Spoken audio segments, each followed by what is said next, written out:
할렐루야. 행복한 교회 성도 여러분, 그리고 온라인 성도 여러분, 반갑습니다. 하나님의 은총과 축복이 2022년 한 해 동안 충만하시기를 바랍니다.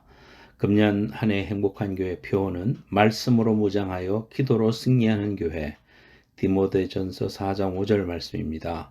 하나님의 말씀과 기도로 거룩하여 짐이라.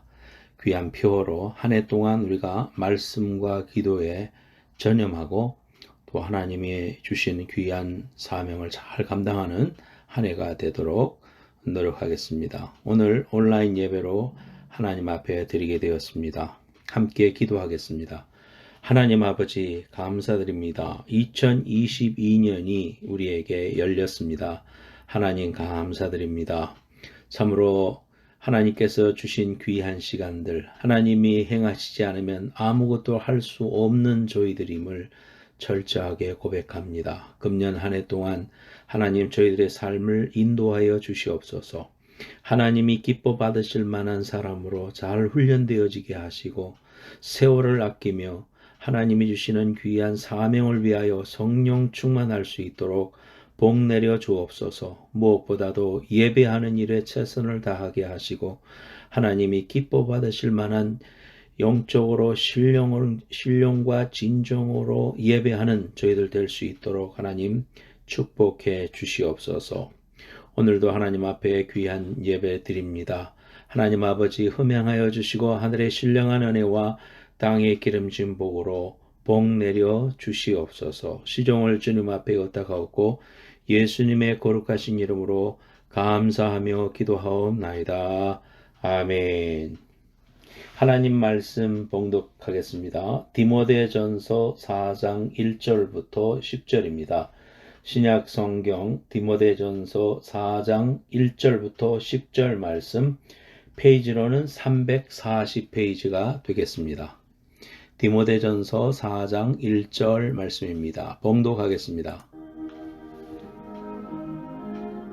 4장. 그러나 성령이 밝히 말씀하시기를 후일에 어떤 사람들이 믿음에서 떠나 미혹하는 영과 귀신의 가르침을 따르리라 하셨으니 자기 양심이 화인을 맞아서 의식함으로 거짓말하는 자들이라. 혼인을 금하고 어떤 음식물을 먹지 말라고 할 터이나 음식물은 하나님이 지으신 바니 믿는 자들과 진리를 아는 자들이 감사함으로 받을 것이니라. 하나님께서 지으신 모든 것이 선함에 감사함으로 받으면 버릴 것이 없나니 하나님의 말씀과 기도로 거룩하여 짐이라.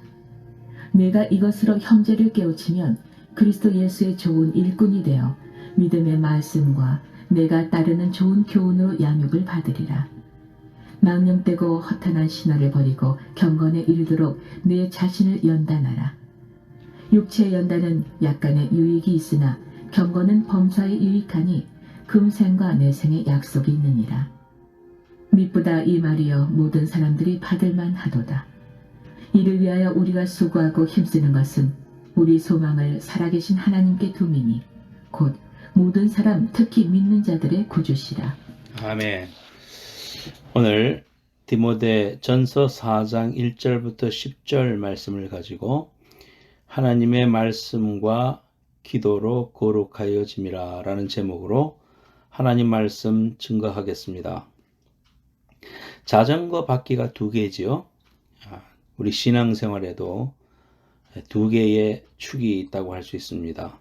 자전거 바퀴가 물론 한 개짜리도 있지만 보통 보면 두 개가 서로 잘 윌이 맞아야 잘 굴러갈 수 있잖아요.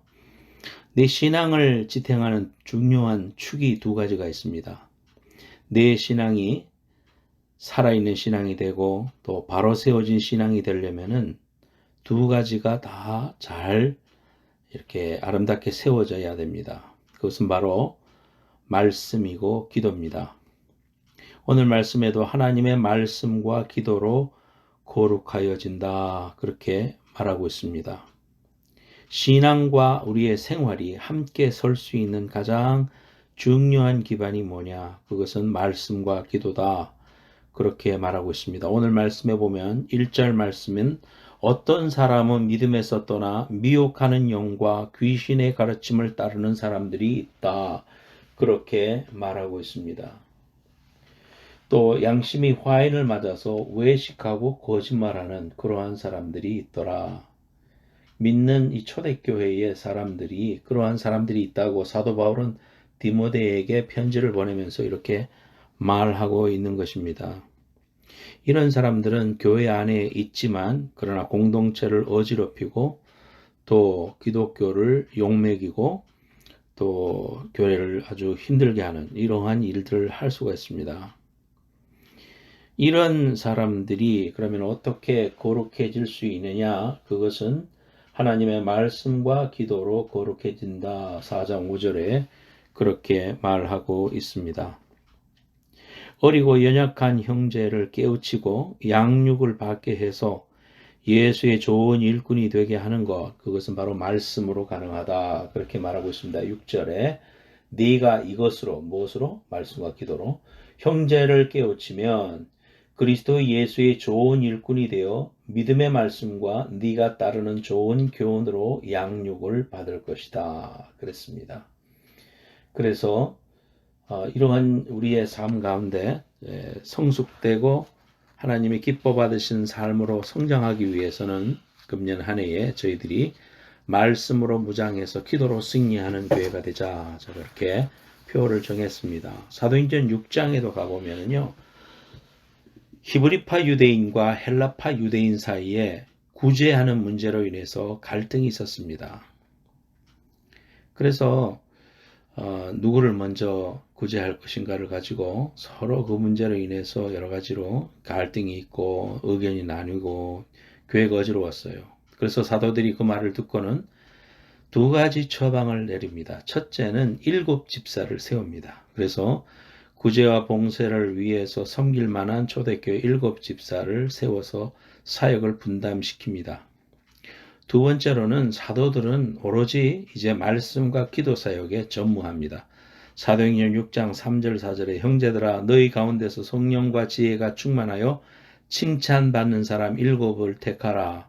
우리가 이 일을 그들에게 맡기고 우리는 오로지 기도하는 일과 말씀 사역에 힘쓰리라 하니 그랬습니다. 그러자 초대교회는 갈등을 넘어서고 교회가 왕성해지고 부흥하게 되었던 것을 볼 수가 있습니다. 우리가 어려워질수록 문제가 있을수록 본질로 돌아가야 됩니다. 골프를 치는 사람들도 폼이 어긋나면 가장 중요한 폼에 신경을 쓰고 스윙을 계속해서 하지요. 또 유현진 같은 사람도 근력 운동을 하고 기본 체력 운동을 겨울 내내 그렇게 한다고 하더라고요.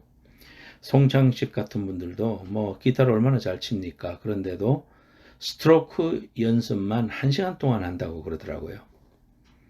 그래서 가장 기본이 되는 그러한 그 기본의 원칙으로 돌아가는 것, 본질로 돌아가는 것, 그거 굉장히 중요합니다. 우리 신앙생활에 있어서 본질이 뭘까요? 그것은 바로 하나님의 말씀입니다. 하나님의 말씀, 그리고 그 말씀을 통하여 기도로 그 말씀이 내 삶 속에 뿌리 내리고 그 말씀이 우리 속에서 역사할 수 있도록 하는 것, 이거 말씀과 기도에 충만한 것, 이거 굉장히 중요합니다. 제자들이 나가서 복음을 전하는데 여러 가지 어려움을 만나서 주님께 와서 말했습니다. 주님, 우리가 가서 열심히 노력했는데 귀신들이 안 쫓겨나갑니다. 병이 안 났습니다. 어떻게 하면 좋습니까? 그러자 우리 주님이 말씀하셨습니다. 오직 기도 외에는 이런 유가 나갈 수 없다 그랬죠. 기도는 우리 삶에 있어 굉장히 중요하고요. 여러분 귀가 따갑도록 말씀 읽어라. 말씀이 중요하다. 말씀 위에 걷게 서라. 그렇게 이야기합니다. 왜 그러냐 하면은 우리 그 말씀과 기도는 우리 삶에 있어서 두 개의 축과 같습니다. X축과 Y축이 있잖아요. 우리가 매스에서도 그렇게 배웁니다만은 이 두 가지는 예루살렘 교회 초대교회에만 국한되는 말씀이 아니고 사도들한테만 국한되는 말이 아니고 오늘날의 교회와 모든 성도가 점검해야 될 신앙의 본질입니다. 교회를 오래 다니다 보면 전통에 빠지게 되고 또 이렇게 하는 거야 저렇게 하는 거야 이러면서 사람들이 만든 유전에 빠져서 본질을 놓치는 경우가 너무나 많습니다.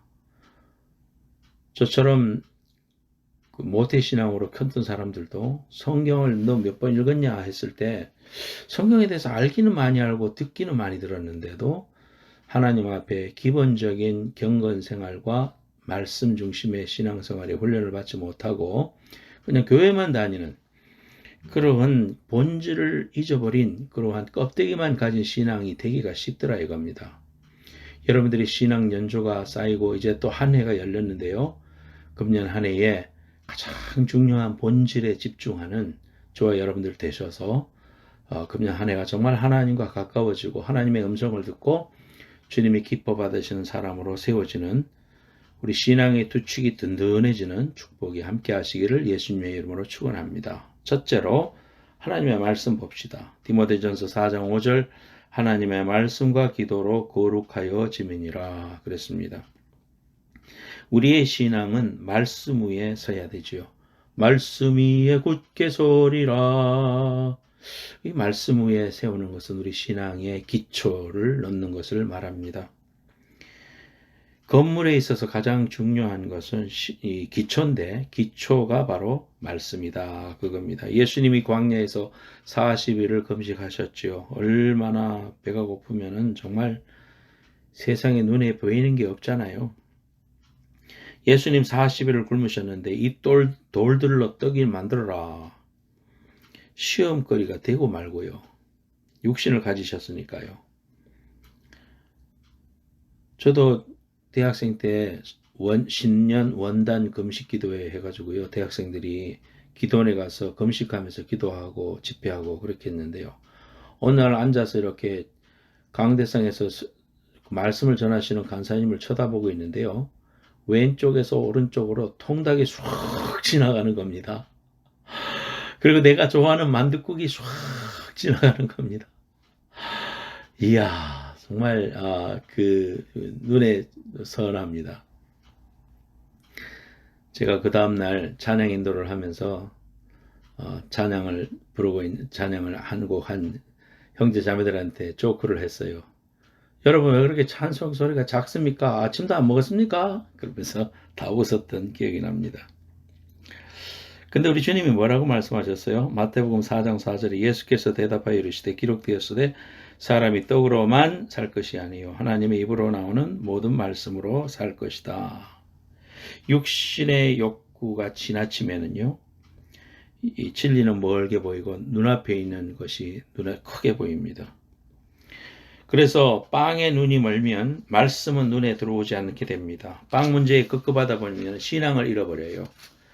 그래서 결과적으로 힘을 잃고 나약해집니다. 호세아서 13장 6절에 그들이 먹여준 대로 배가 불렀고 배가 부르니 그들의 마음이 교만하여 이로 말미암아 나를 잊었느니라 그랬습니다.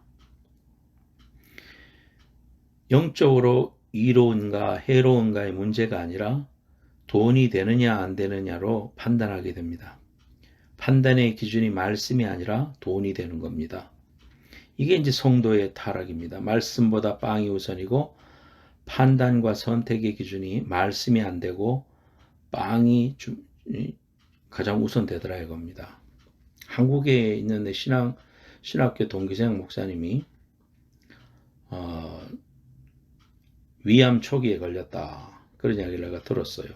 그래서 몇 년 전에 한국에 나왔을 때 만나 뵀는데 그런 이야기를 하는 겁니다. 성도들을 20년 넘게 개척해서 이제 큰 교회를 읽었는데 아주 어려울 때부터 이렇게 훈련해가지고 신앙생활 완전히 처음부터 예수님 영접시켜가지고 불신자를 그냥 뭐 다른 교회도 다닌 적 없고 그냥 나한테서 양육받고 그렇게 사랑으로 훈련받아서 집사가 되고 뭐 이렇게 됐어요. 일꾼이 됐어요. 그러면은 얼마나 신실한 일꾼입니까? 참 바람직하죠. 그렇게 제자가 되는 것이. 그런데요.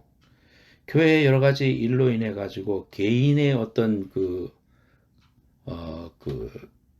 이익에 손해가 되는 일이 생겼었답니다. 그렇게 되니까 지금까지 제자와 목자와 양의 관계 또 뭐 이런 거 다 그냥 하루아침에 날아가 버리고 자기 지금 손해보게 생겼다고 막 그냥 여러 가지로 어렵게 했다는 거예요. 이해는 가죠.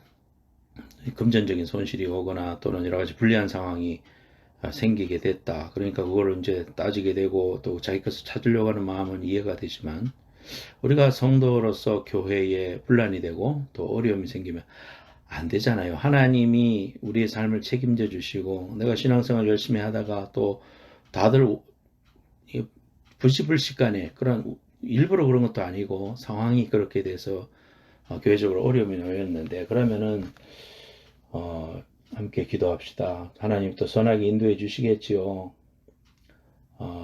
내가 지금은 손해일 것 같지만 하나님 채워주실 줄 믿습니다. 그래야 될 것 같아요. 나는 하나님 앞에서.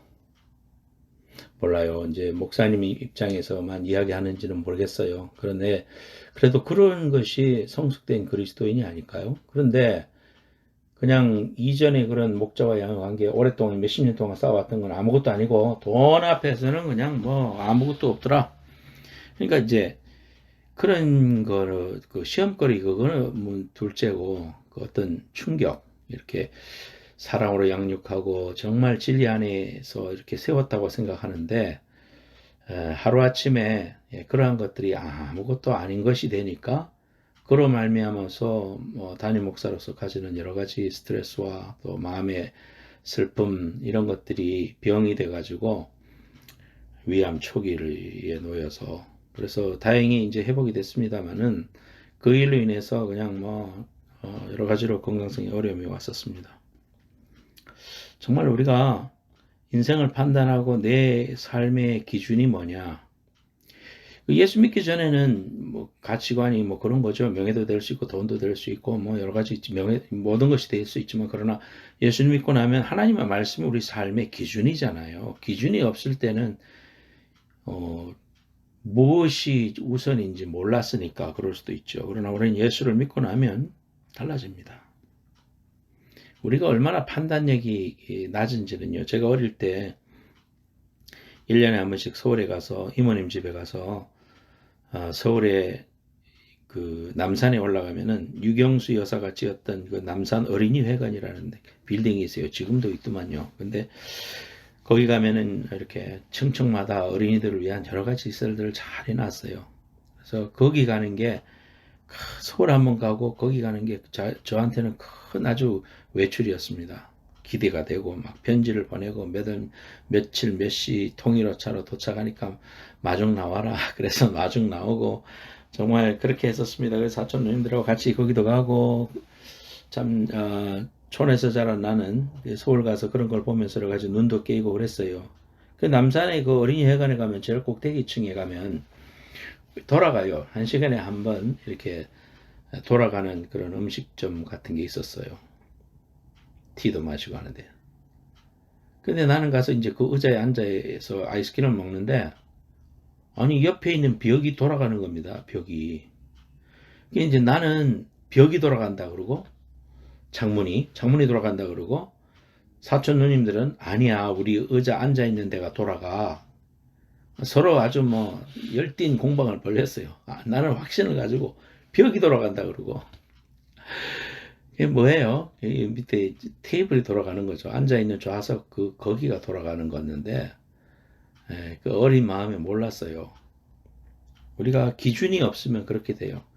기차가 두 개가 마주 서 있다가 상대방이 가는데 내가 가는 줄 알고 또는 내가 가는데 상대방이 서 있는 줄 알고 뭐 그렇게 착각할 수 있잖아요. 기준이 되는 게 없으니까. 우리 인생에 말씀을 알게 되면 혼란했던 문제들이 정리가 되기 시작해요. 내 삶에 새로운 질서가 생겨요. 진리 안에서 빛을 봅니다. 그래서 고난도 이기고 미래가 밝게 보이는 겁니다. 시편 119편 105절에 주의 말씀은 내 발의 등이요 내 길의 빛이니이다 그랬습니다. 등불이 됩니다. 빛이 됩니다. 힘이 되어주십니다. 용기가 되어주십니다. 위로, 기쁨, 능력, 지혜. 오늘도 예배 가운데서 말씀을 통해서 여러분에게 지금 깨닫게 해주시는 겁니다. 성령으로 우리의 영을 인도하시고 조명해 주십니다. 무엇이 문제인지 보게 해 주셔요. 나와 하나님과의 관계를 알 수 있는 그러한 그 시금석이 뭡니까? 리트머스 시험지 같은 게 뭡니까? 리트머스 시험지 여러분 아는가 모르겠어요. 과학 시간에 그 종이에다가 산성 알칼리를 묻혀보면은 색깔이 빨갛게 변하고 또는 초록색으로 변하고 청색으로 변하고 뭐 그런 용지가 있었어요. 그래서 사과도 묻혀보고 식초도 묻혀보고 하면서 색깔이 변하는 걸 보면서 신기해했던 기억이 있는데요. 그 리트머스 시험지와 같다. 나의 신앙의 상태를 점검할 수 있는 거 뭡니까? 하나님과 대화가 잘 되느냐? 소통이 되고 있는가? 하나님과 대화가 잘 되는가? 하나님 말씀이 들리나? 예배에 참석했는데 하나님의 음성이 들리나? 설교 말씀이 아멘이 되나? 그런 거죠. 매일의 삶에 하나님의 말씀이 읽혀지고 들려지고 있나? 이것으로 판단하는 겁니다. 저와 여러분들이 지금 성경을 5장씩 읽어 나가는데 정말 굿잡입니다. 여러분 너무 잘하시고 계십니다. 벌써 많이 읽었어요. 욥기, 그 어려운 욥기서를 다 읽었어요. 벌써. 이번 주부터는 신명기 읽는다고 그러더라고요. 그래서 여러분 말씀을 뭐 100%다 이해는 못해도요. 통독하는 거 굉장히 필요합니다. 말씀을 읽다 보면요. 이 말씀은 뭐라고 했습니까? 에너지라고 그랬죠. 이 에너지가 우리 영을 통과할 때 영이 자라고 변화가 생겨요. 그리고 성령이 충만해집니다. 찬송을 부르면 성령 충만해서 귀신이 떠나가듯이 말씀으로 충만해지면 하나님의 역사가 있어요. 여러분 꼭 믿고요. 계속해서 keep going 하시기 바래요. 그리고 그렇게 다독하는 것도 필요하고 정독하면서 몇 구절을 읽고 그 구절을 묵상하는 거 이런 것도 훈련이 필요합니다. 복 있는 사람은 어떤 사람입니까? 시편 1편 1절에서 3절. 복 있는 사람은 악인들의 꾀를 따르지 아니하고 죄인들의 길에 서지 아니하고 오만한 자들의 자리에 앉지 아니하고 오직 여호와의 율법을 즐거워하여 그의 율법을 주의하러 묵상하는도다. 그는 시냇가에 심은 나무가 철을 따라 열매를 맺으며 그 잎사귀가 마르지 아니함 같으니 그가 하는 모든 일이 다 형통하리로다. 그랬습니다. 여호수아서 1장 8절에도요. 이 율법책을 내 입에서 떠나지 말게 하며 주야로 그것을 묵상하여 그 안에 기록된 대로 다 지켜 행하라. 그리하면 내 길이 평탄하게 될 것이며 네가 형통하리라. 그랬습니다. 성도는 빵의 힘으로 사는 것이 아니라 하나님의 입에서 나오는 말씀으로 사는 사람입니다. 여러분 꼭 말씀 이 한 개의 축을 든든하게 세우고 늘 말씀을 가까이 해서 복받는 한 해가 되시기를 예수님의 이름으로 축원합니다. 두 번째로는 기도입니다. 또 하나의 축이 있다면 기도. 그것은 바로 호흡입니다. 우리는 호흡 안 하고 살 수 없잖아요. 예수님도 직접 이 세상에 오셔서 보여주셨어요. 티칭으로도 보여주셨지만은 실제로 teaching by life, 삶을 통해서 보여주셨어요. 늘 기도하시는 분, 시간을 정해놓고 새벽 미명에 또는 밤을 세워서 이렇게 기도하셨어요. 기도하는 삶의 우선순위를 두고 사셨습니다. 하나님이신 예수님이 뭐 기도하실 필요가 뭐 있어요? 하나님이 자신이 말씀이신데 그런데도 우리에게 기도를 가르쳐 주셨잖아요. 그러면서 기도문까지 가르쳐 주신 게 주기도문입니다, 여러분. 이렇게 기도하라 하면서 기도문까지 가르쳐 주셨어요. 왜 예수님께서 기도하라고 가르치셨나요? 왜 성경은 예수 믿는 사람들한테 기도를 그렇게 강조합니까? 호흡이기 때문이에요. 영적인 호흡을 해야 살아납니다. 호흡이 없는 건 죽은 거잖아요. 하나님과 대화가 있고 살아있는 유기체로서 하나님과 대화가 되고 하나님과 이렇게 주고받고 또 하나님이 말씀해 주시고 우리가 하나님께 말씀하고 살아있는 이런 관계의 역동성이 있는 삶, 그게 천국의 삶입니다. 이 땅 위에서도 우리가 그런 걸 누릴 수 있잖아요. 그래서 하나님과 교제하게 하려고 한 거예요. 하나님은 성도가 하나님을 닮은 거룩한 백성이 되기를 원하십니다. 어떻게? 오늘 말씀 디모데전서 4장 5절 하나님의 말씀과 기도로 거룩하여 지으니라. 기도를 하게 되면 하나님과 친해져요. 친밀해집니다. 기도를 통해서 하나님을 더 깊이 알아갑니다. 하나님을 닮아가요. 기도가 깊어지면 하나님과의 교제가 깊어지고 교제가 깊어지면 하나님을 더 많이 닮아가게 되는 겁니다. 그 CCC 다닐 때 보면 김중건 목사님의 제자들이잖아요. 이 김중건 목사님의 독특한 그 말씀이 있다고요. 아주 문학적인 그런 것을 하면서도 독특한 그런 기도의 표현도 있고 그런 기도의 모습들이요. 우리 지도자들 그 간사님들 이렇게 보면은요 다 닮았어요. 그분의 말씨까지 담고 운체까지도 담고요.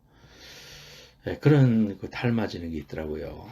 하나님과 깊이 대화하다 보면 하나님을 닮아요. 하나님의 우리를 향한 목적이 뭐예요? 하나님 닮는 거잖아요. 그래서 고린도전서 2장 10절에 오직 하나님이 성령으로 이것을 우리에게 보이셨으니 성령은 모든 것, 그 하나님의 깊은 것까지도 통달하시느니라. 하나님이 뭔지, 성품이 뭔지, 신앙이 뭔지, 하나님을 섬긴다는 게 뭔지 기도 안 하면 깜깜절벽입니다. 알 수가 없어요. 내가 어디에 서 있는지 어디로 가는지 알 수가 없고 내가 지금 어디가 고장이 났는지 알 수도 없고요. 시동만 안 걸려요. 계속 클릭 하면 나중에 그 스타팅 모터가 고장 나버려요. 차가 못 쓰게 돼버려요. 우리가 그럴 때는 진단을 하고 어디가 고장 나는지 알고 또 그 토우카가 와서 토우를 해서 정확하게 진단을 해서 그걸 고쳐야 되죠. 그래야 하나님이 우리의 삶을 인도해 주시고 또 내가 기도할 때 하나님 성품을 닮으니까 우리 삶의 성령의 열매가 맺혀요. 그리고 기도 응답을 경험하게 되면 참으로 기뻐하고 삶을 충만히 누리면서 살 수 있게 돼요. 신앙생활이 기쁘단 말이에요. 내 기도를 응답해 주신다는데 나를 아신다는데요. 나를 기뻐하신다는데요. 우리 교회를 기뻐하신다는데요. 그러니까 힘이 나는 거 아닙니까? 오늘도 기도의 응답으로 일하시는 것을 기뻐하세요. 내가 일하면 내가 일하는 거지만 내가 기도하면 하나님이 일하게 하시는 거예요.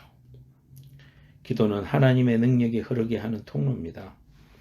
하나님의 전능하심을 교리적으로 이해하는 것과 삶 속에서 경험하는 것은 천지 차이입니다. 하늘과 땅 차이입니다. 팬데믹 시간이 어떤 사람들에게는 정말 쓰라리고 아픈 것이었는지 몰라도요. 그 가운데서도 하나님의 은혜와 축복이 더 컸다는 것을 우리는 고백하지 않을 수가 없어요. 정말 하나님께서 여러 부분으로 우리에게 은혜를 더하시고 축복해 주시고 채워주시는 것을 경험할 수가 있습니다. 하나님을 경험하니까 지금 비록 조금 어려움이 와도 이겨낼 수가 있어요. 왜냐? 하나님의 사랑을 알고 하나님이 아신다는 것을 내가 아니까 또 하나님이 역사하실 것을 내가 믿으니까 그걸 그냥 기대하는 게 아니라 확실히 아니까 하늘과 땅 차이예요. 그래서 하나님과 교제하려고 하나님 우리에게 기도를 강조하시는 거예요. 두 번째 이유는 신본주의 삶을 가르치기 위해서 그래요. 이 세상엔 두 가지 강이 흐릅니다. 하나는 인본주의 강이 있고 하나는 신본주의 강입니다. 인본주의라는 것은 인간이 중심이고 인간이 주인인 세상입니다. 내가 세상의 중심이죠. 모든 것이 나를 위해서 존재합니다. 인간에게 유익하면 선이고 인간에게 무익하면 악입니다. 인간이 주체가 되고 인간이 이끌어갑니다. 모든 결정권이 인간에게 있습니다. 하나님을 의존한다는 것은 인간의 나약함을 드러내는 것이라고 생각합니다. 그래서 기도를 무시하고 기도를 조롱해요. 기도하는 걸 부끄럽게 생각합니다. 하나님을 믿는 성도는 인본주의를 버리고 신본주의를 받아들이지요. 인간의 유한성을 인정합니다. 능력과 한계가 있음을 압니다. 유능할 수는 있어도 전능할 수 없음을 인정하고 하나님의 살아계심과 전능하심 앞에 무릎 꿇습니다. 주권이 하나님께 있다고 막 그렇게 고백해 드립니다. 그게 기도입니다, 여러분. 내 방법 내려놓고 하나님 의지합니다. 하나님이 이 일의 주인이십니다. 하면서 하나님께 맡겨드려요. 그럼 하나님이 일하시는 거예요. 그래서 신본주의 삶을 살아가게 되는 겁니다. 자기 중심이 크고 자아가 강하고 그러면요. 그 자아가 깨질 때까지 하나님이 기다리셔요. 때로는 치셔요. 그 깨달을 때까지. 그 인생 얼마나 힘듭니까, 여러분? 나는 원래 성질이 그래. 그러면서요, 성질을 다 내고 교회 안에서 할 말 다 하고 나는 뒤끝이 없어. 그러면서 사람들 다 넘어지게 하고 그러면 안 되는 거죠. 우리가 하나님 안에서 성숙되고 하나님 중심으로 다른 사람을 바라보면은요, 다른 사람을 어떻게 섬기고 사랑할까, 이것이 우리의 목표가 돼야 되지.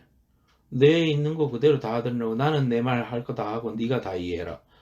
안 그러면 사랑이 없는 교회네, 사랑이 없는 목사네. 그러면서요, 교회를 힘들게 하는 그런 사람들은 신본주의적인 삶을 살지 않는 거예요. 공동체를 소중히 여기고 성도들의 아픔과 고통을 민감히 할 수 있는 그런 사람이 돼야 되죠. 사도 바울이 모든 것이 가하나 성도들이 시험에 들까봐 그거 내가 안 한다 그랬잖아요.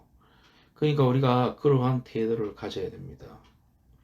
자기중심주의, 자기의 신뢰, 자기 의존적인 삶의 태도를 죽이지 않으면, 쉽게 말해서 나를 부인하고 죽이지 않으면 기도 안 합니다. 하나님 다 모든 것을 아신다면서 뭐 하려고 또 기도하게 해요? 성경에 그랬잖아요. 그럴지라도 구하여야 할지니라. 우리 주님이 뭐 하려고 기도의 모범을 보이셨습니까? 우리가 기도하게 하는 삶이 정상이니까 그렇게 기도하게 했잖아요. 정말 이스라엘 백성들이 어리석게 행동하고 광야에서 그렇게 힘들게 해도요, 하나님이 참아주시고 기회를 또 주시고 또 주셔요.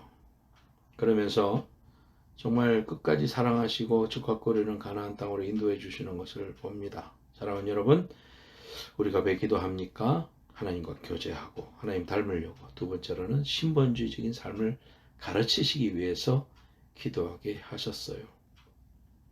문제가 터져서만 기도하지 말고요, 우리 삶에 평안하고 좋을 때 열심히 기도해 놓으세요.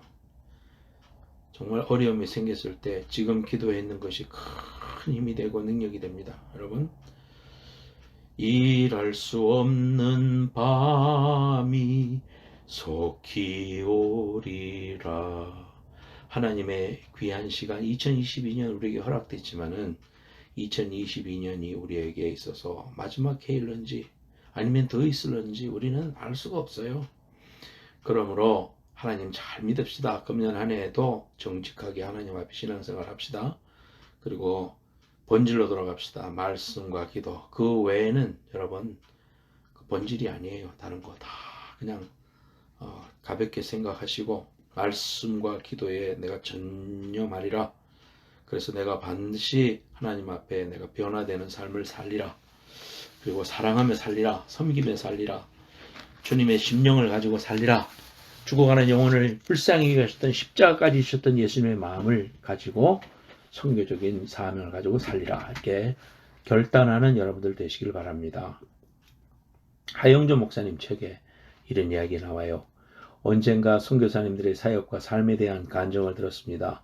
저희 교회에서 파송된 70세 넘으신 장로님 이야기가 인상적이었습니다. 워낙 사역을 오래 하셨기 때문에 재밌는 이야기를 들려주실 거라고 기대하며 귀를 기울였습니다. 그런데 그분의 뜻밖의 말씀을 하셨습니다.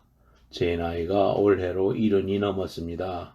선교사로 주님의 일을 하려고 여기까지 왔는데 이 나이가 되도록 저의 못난 성격을 고치지 못하고 있습니다. 저는 아직도 화를 잘 냅니다. 그분이 말씀을 하시다가 울었습니다. 처음에는 일이 중요하다고 생각했습니다. 그러나 분노 하나 조절하지 못하는 제가 무슨 선교사 자격이 있겠습니까? 우리는 모두 침묵했습니다. 그 말을 듣고 충격을 받고 다 부끄러워졌습니다. 인생에서 중요한 것은 다른 사람을 변화시키는 것이 아니라 자신이 변하는 것입니다. 그래서 무슨 일을 얼마나 했느냐보다 내면의 삶이 주님을 닮았는가를 스스로 물어야 합니다. 입으로만 옳은 말을 하는 것은 아닌지, 얼마나 순종하고 있는지 돌아봐야 합니다. 정의를 말하다 보면 자신이 의로운 사람이라고 착각하기 쉽습니다. 우리의 구원은 주님이 우리를 사랑하시고 용서하시고 긍휼을 베푸셨기에 십자가에서 죽기까지 순종하셨기에 이루어진 것입니다. 그런 주님을 닮아가는 것보다 더 중요한 일은 없습니다. 기도하겠습니다. 하나님 아버지 감사합니다. 오늘도 하나님의 귀한 사랑으로 신년 첫 주일 감사 예배를 하나님 앞에 드렸습니다. 비록 저희들이 또 여러 가지 상황으로 인해서 온라인 예배로 모이게 되었지만은 하나님 아버지, 이런 가운데서도 본질에 집중할 수 있는 그런 저희들이 되게 하여 주옵소서. 한 해 동안 정말 말씀과 기도의 이 두 축을 꼭 붙잡고 본질로 들어가서 신앙생활 다시 처음부터 잘 쌓는 믿음의 시작이 될 수 있도록 하나님 복 내려 주시옵소서. 하나님이 우리에게 말씀 중심으로 살라고 했습니다. 하나님 말씀을 정독 그리고 다독해서 말씀이 충만해져서 말씀의 화염검으로 사탄이 한 길로 왔다가 7길로 도망가는 그 놀라운 일을 목도하게 하옵소서. 바람이 아무리 불어도 흔들리지 않는 말씀 위에 뿌리를 내린 신앙이 되게 하여 주옵소서. 세상의 풍조가 아무리 바뀌어도 우리의 삶의 가장 근거가 되고 가치관이 되는 하나님의 말씀이 있기에 흔들리지 않는 그런 굳건한 믿음을 가지게 하여 주옵소서. 하나님은 믿음이 없는 사람과는 일을 하지 않는다는 걸 저희들이 알고 있습니다. 하나님 아버지, 꼭 긍정적인 사람, 믿음의 사람, 하나님의 말씀으로 충만한 사람이 되어 우리의 남은 인생 주님 앞에 쓰임받는 저희들 되게 하여 주시옵소서. 또한 기도하는 삶을 살게 하옵소서. 하나님과 깊은 대화가 이어지고 기도 응답의 축복과 확신이 우리의 삶 속에 날마다 확인되어지고 확신되어지는 복된 삶을 살게 하여 주옵소서. 그래야 종국으로 무슨 많은 일을 하는 것보다도 내 자신이 말씀으로 변화되고 예수님을 얼마나 닮았는가 항상 점검하는 저희들 될 수 있도록 주님 축복하여 주시옵소서. 하나님, 오늘도 예배드리고 머리 숙인 심령들이 하나님께서 오늘 이 귀한 두 가지 축복 허락해 주셔서 이 두 축이 든든하여 하나님의 믿음의 귀한 건축물이 아름답게 쌓아지게 하시고 하나님이 기뻐 쓰임을 받는 귀한 종들이 다 되게 하여 주옵소서. 아픈 데 손 얹기 바랍니다. 하나님 아버지, 아픈 데 손 얹었습니다. 이 시간에 오셔서 우리를 치유하여 주옵소서. 금년에 하나님이 주시는 큰 은혜로 영육간의 강건함을 잊고 다 회복되게 하시고 하나님이여 영적으로 육체적으로 경제적으로 하나님 사회적으로 하나님 심리적으로 모든 면이 하나님 안에서 다 회복되고 하나님 갑절로 복받는 저희들 될 수 있도록 복 내려 주시옵소서. 하나님 아버지, 머리 숙인 심령들이 하나님께서 이 시간 안수하여 주시고 성령의 충만함으로 함께 해주시고 하늘의 신령함과 땅의 기름진 복으로 복 내려 주옵소서. 귀한 예물 드렸습니다. 하나님 흠행하여 주시고 저희들이 드린 손길마다 하나님의 신령한 은혜와 축복으로 60배 100배로 채워 주시옵소서. 금년 한 해 동안 하나님의 말씀과 기도로 충만하여 하나님의 승리하는 귀한 삶을 사는 모든 성도들 되게 하시고 이 설교를 듣는 모든 온라인 식구들에게도 주의 성령을 충만히 부으셔서 같은 은혜로 복 내려 주시옵소서. 지금은 다시 오실 예수 그리스도의 은혜와 하나님 아버지의 만극하신 사랑과 성령님의 감화 감동하심이 오늘 하나님 앞에 믿음으로 고백하며 신앙의 두 가지 축인 말씀과 기도로 결단하는 모든 성도들 머리 위에와 저들의 가정과 저들의 모든 사업 위에 건강 위에 기도 제목 위에 이제부터 영원까지 함께 해주시기를 간절히 축원하옵나이다. 아멘. 사랑하는 성도 여러분, 오늘 성찬식하고 또 그렇게 하려고 했습니다마는 사정상 하지 못하게 됐고요. 우리가 다시 대면 예배로 모이게 됐을 때 그때 성찬식하고 기도 제목 적고 축복 기도 할 수 있도록 하겠습니다. 여러분 건강에 다 신경 쓰시고요. 그렇게 성령 충만하시기 바랍니다. 지난 해에 우리가 정경석 선교사님 쿠바 선교를 위해서 우리가 우리 교회에서 헌금을 보냈고요. 조중건 목사님 또 선교 보고 왔었는데 한국에 있는 베트남 교회에 120권의 성경을 보냈다 그럽니다. 그리고 그쪽에 있는 방과후 그 아이들을 위한 그런 그 학교도 계속해서 지금 잘 운영이 되고 있다. 그렇게 연락이 왔습니다. 여러분 삶 속에 일주일 동안 승리하시기 바랍니다. 사랑합니다.